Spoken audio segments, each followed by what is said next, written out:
Баршаңызға қайырлы күн. Менің есімім Меркегүл. Мен бүгін сіздерге өзімнің Instagram каналымда айтқандағыдай ипотеканың пайызын азайту немесе ипотеканы қалай аз пайызбен жасауға болады, сол туралы айтқым келеді. Егер сізге бизнес, несие, кредит, рефинансирование, ипотека сияқты тақырыптар қызықтыратын болса, онда мен сізді өзімнің каналыма тіркелуге шақырамын. Бұл жерде мен мемлекеттен немесе банктерден халықтарға қандай тиімді ұсыныстар бар, сол туралы айтатын боламын.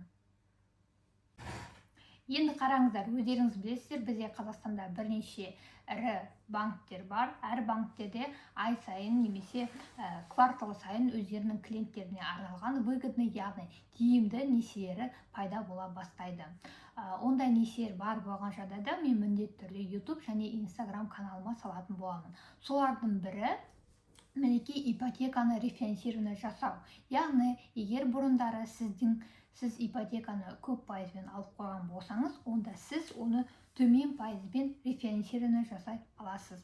Нақты айтсам, егер мысалы сіздер 22 пайызбен алып қойсаңыздар, оны банк арқылы 15 пайызбен рефинансирование жасап, яғни өзіңіздің ипотекаңыз бойынша ставканы төмендете аласыз.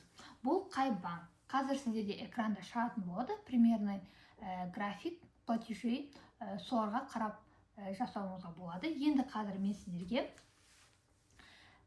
мысал көрсетіп кететін болсам, мінекей, енді қараңыздар, бізде үлкен айырмашылық бар. Егер сіз ипотеканы 22%, 19% сияқты өте үлкен пайызбен алып қойсаңыз, онда мен сізге әрине оны одан да аз, яғни 15%-бен рефинансирование жасауға кеңес беремін. Оны қай банк арқылы жасалынады, видеоның соңында айтатын боламын. Енді қараңыздар.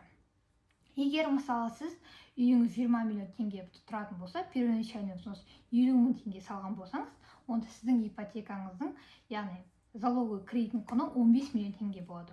Егер сіз оны қымбат проценттердің бірі, яғни 22%-бен алып қойсаңыз, мысалы екінші нарықтан, онда сізде ай сайынғы төлем 285.863 теңге болады.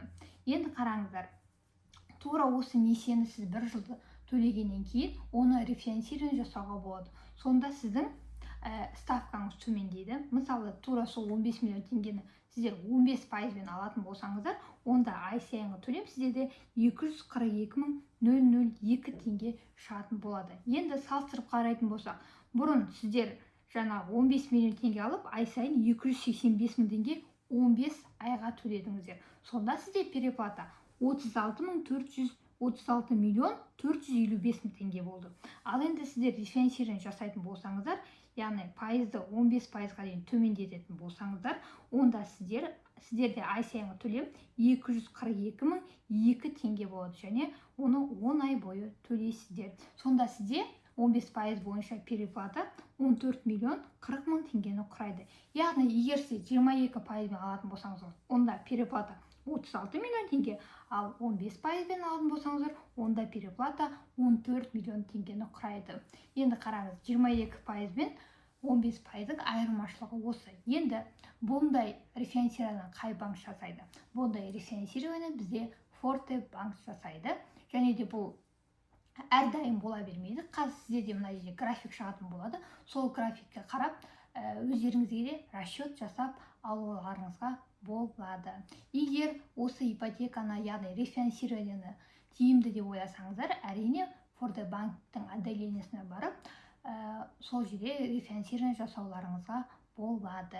Енді маған Инстаграмда жаңағы 2%-бен, 5%-бен, 7%-бен несие, яғни ипотека алғандар жазып отыр. Әрине оларға тиімсіз, бірақ егер сіз ипотеканы асығыс 18%-бен, 19%-бен, 22%-бен алып қойсаңыз, онда дәл осы әдіс арқылы рефинансирование жасап, өзіңіздің ставкаңызды төмендетіңіз, және де переплатаңызды төмендетіңіз.